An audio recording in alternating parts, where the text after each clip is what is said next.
BRS रुकन कानून साज कौंसिल की कवितानी जुबली हिल्स के रुकन असेंबली और सदर बीआरएस हैदराबाद जिले मागंटी गोपीनाथ की मौत पर अपने गहरे रंजो मलाल का इजहार किया है कि कवितानी एम गोपीनाथ की मौत की इत्तला पाकर उनकी रिहाइशगाह पहुंचकर गोपीनाथ की लाश पर गुलाह अकीदत पेश करते हुए उनकी खिदमात को भरपूर खिराज अकीदत पेश किया। कवितानी गोपीनाथ के अरकान खानदान से मुलाकात करके सोगवार खानदान के अफराद को पुरसा दिया और हौसला दिया।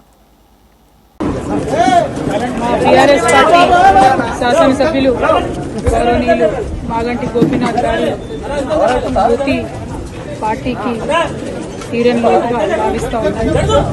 వారి కుటుంబానికి ధైర్యం ఆ భగవంతుడు ప్రసాదించాలని ఈ సమయంలో మరి వారికి అండగా మొత్తం టీఆర్ఎస్ పార్టీ అదేవిధంగా వారు సేవ చేసినటువంటి కార్యకర్తలు అందరూ కూడా నిలబడతారని ఈ సందర్భంగా తెలియజేస్తూ వారి కుటుంబానికి ప్రగాఢంగా నా సంతాపాన్ని తెలియజేస్తాను. జై తెలంగాణ.